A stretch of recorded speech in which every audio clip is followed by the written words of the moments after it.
Hey, it's Mike Giannoulis with copywriterbrain.com. Welcome to the video. We're going to talk about the 6 types of leads that you can use to write great sales letters and ads. But first, something very important. I got a brand new tattoo. Thought I would show that off real quick. This is from my favorite show, Supernatural. It says, "Carry on, my wayward son." And that's the car in the show. This kind of sun thing is their default logo. I wanted to get the pentagram in here, which is the actual look, but my wife said no pentagrams, so we made a compromise. All right, so we're going to talk about leads today. What are leads anyway? You may be thinking, oh, that's like an opt-in, or when someone gives you their info and you call them. Well, that is true. That is a lead, but there's another use of the term lead, which is basically the kind of the start of a sales letter. So you kind of know, you might know that you begin with the headline. If you're quite fancy, you'll have your pre-headline, headline, and then you'll have perhaps a sub, and then you move into the start. Well, that start is known as the lead. And that's where you truly begin to kind of craft either a story or some kind of an element to pull people in to make them keep reading. Because as you may have heard, the most important thing that you can do to get your copy to convert is to keep people reading. The more they read, the more desire will kick in, and the more they'll ultimately sell themselves on wanting to buy your products, program, service, whatever. So there are actually 6 different types of leads that are very, very proven and that work very, very well. Now, I will tell you, I did not come up with these. This is not my invention. I'm not that smart. There's actually a guy named Michael Masterson who came up with these, and he's part of the Agora company. So they've been around forever. And these 6 types of leads truly cover all the different ways that you can open up with a story or with some kind of an intro. What's cool about these is that each one is unique enough that you could just write that one piece, but they also can be combined and mixed. And then when you picked your lead, it almost in a way helps you write the entire sales piece, because you end up having to write a certain type of headline to go with that lead. And you end up also having to have a certain kind of offer that makes sense with that lead. So it kind of ties everything together. So with no further ado, what are the 6 types, right? Let's just go through those. And again, I highly suggest you get the book, Great Leads by Michael Masterson. I believe right now it's only available on the Kindle. And so I will put a link in the description below. It'll be an affiliate link, of course. If you buy it from me, I make a few cents. The horror, but if you would like that, that would be great. So let's run through each of these 6 so you can kind of get at least a basic understanding of how they work.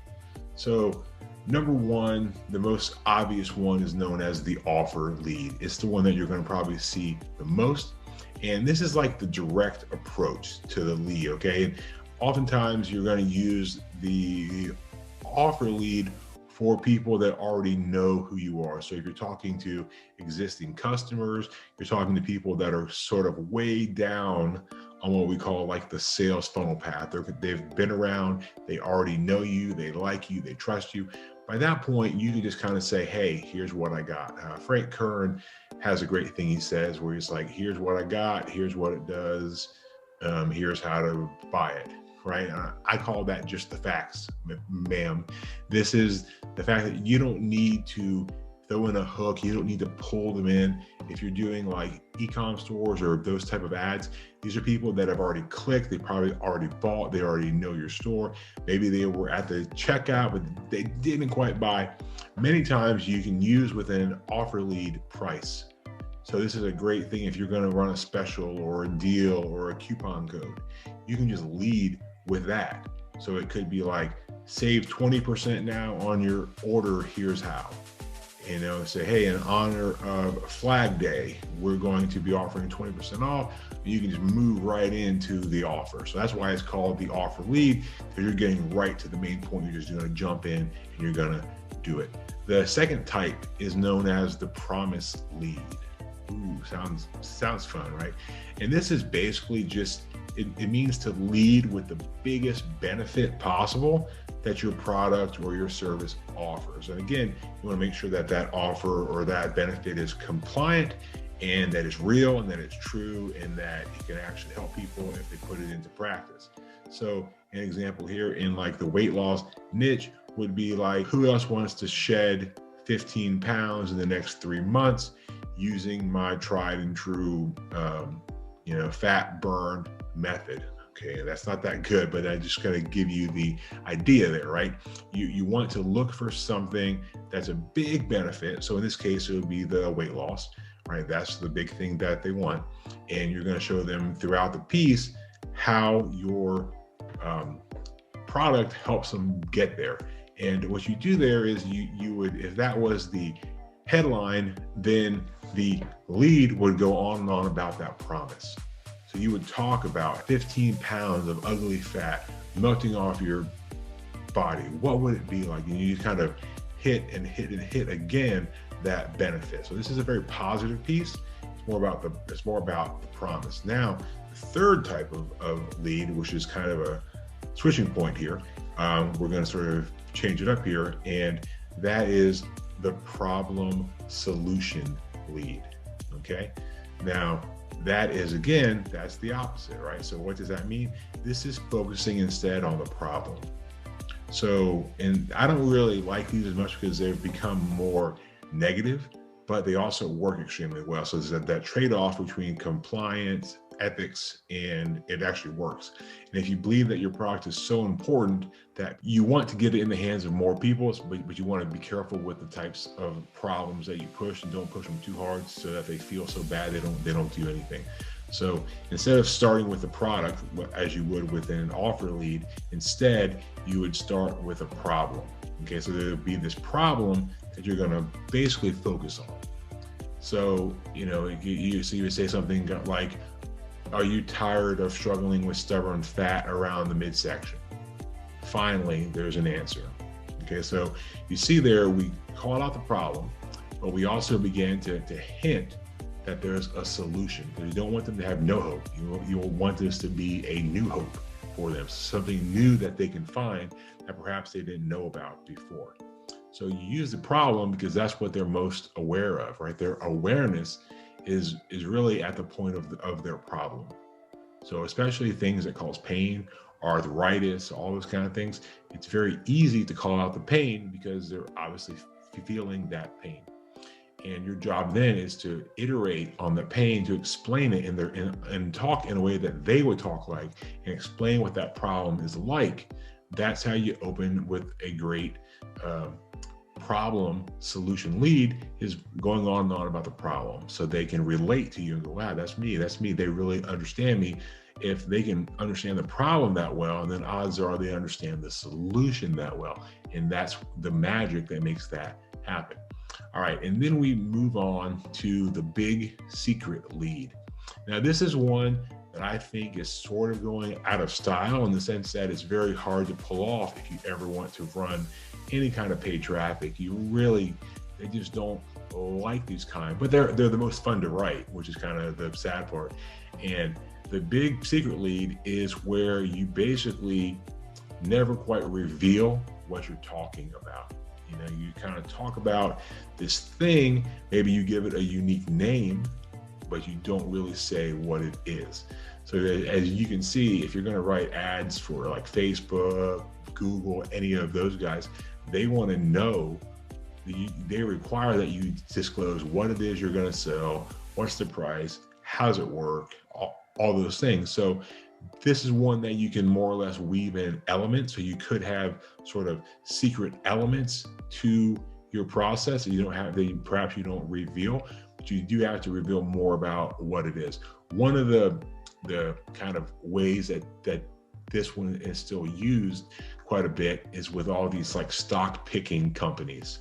So they'll run this offer about, in Iowa on a small farm, there's a man named John Smith, and he was playing in his tractor one day and he uncovered this incredible thing, right? And he went ahead and patented it and turned it into this, and it becomes this big story. But then there's this secret, because it's like now this company recently purchased John Smith's patent. And if it gets out there like we believe it will, it could double, triple, quadruple the results, right? So it becomes this thing, and the curiosity kicks in, like, what is it? What's this secret? What company is it? And of course, when you buy their product, they're going to reveal what that company is. So that could be your first investment. That's sort of where the secret lead plays well.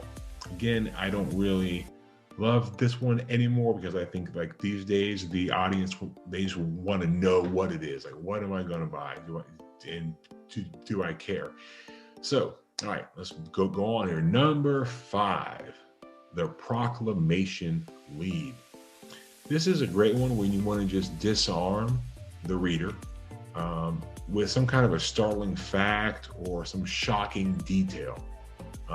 Something outrageous, something bold. This works extremely well with predictions, like man who predicted 2008 crash now predicts the coronavirus crash. So that becomes this amazing prediction piece, and you can kind of see now, you almost in your own mind, you know what's going to come next.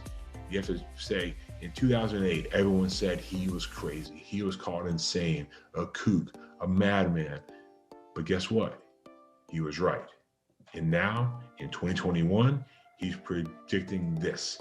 And people say again, he's crazy, he's a kook, he's a madman. But guess what?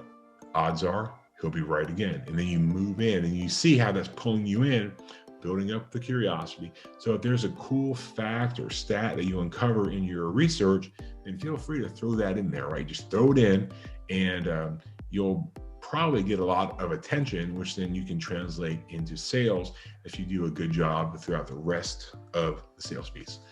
All right, let's talk about the last and final one. I say the best for last, and this is one that's used probably more than any other, and that is the story lead. So the story lead is probably the oldest of all time. It probably started in the Bible times, like Adam and Eve. What did they do? They told stories, God's like, where were you? And he's like, oh, I was over here, and the wife did this thing, And so the idea of stories have been around forever. Our brains are wired for stories. We absolutely love stories. So how do you use this? How do you use this when you're going to create a story lead for your ad? Very easy. All you're going to do is you're going to open with a story of the product creation, or maybe of the product creator, or maybe a testimonial story from someone else. Really, any story that has an emotional appeal that connects to the reader and pulls them in. Bonus points if you can use the story as a way to mirror the current story of the prospect. So this is why there's so many of those like rags to riches stories, because most people can relate to the starting point, and their goal is to get up at the ending point. They want to get there. So they feel like if you started where they were, and then perhaps they can get to where you are. So great stories really pull things in, and you can even open your headline with, this story is so unbelievable, you have to see it to believe it. However, when you understand this story, it may be the secret to unlocking untold whatever, right? It could be anything from that point. You want to get people to read the story, and you can always begin with the action. Begin where there's something happening that's like action driven. So this could be something as simple as, the year was 1968. I stood in the jungles of Vietnam. My best friend laid next to me, bleeding out of his chest. And I thought this was the end for him and probably for me. Instantly now you want to know more, right? We're humans. We want to know. I want to know, where's that going to go? Does the guy survive or not? And how's this going to tie in to whatever else I just read? And how is this going to sell me something, right? All those things aren't conscious, but they're being pulled out of us because, again, humans love stories. We just do. That's why we watch films and read books and TV shows and all that stuff. All right, so those are the 6 types of leads. Again, if you want like a full breakdown of this, I highly recommend you get the book Great Leads by Michael Masterson. My link will be below in the comment. If you want to check out my courses and my programs, just head over to copywriterbrain.com. I also have a free community just for copywriters and business owners who need to write ads. If that's you, go to copywriterbrain.com/community. It's completely free. Would love to see you over there. And until I see you again, thank you. I'll be enjoying my new tattoo. So see you soon.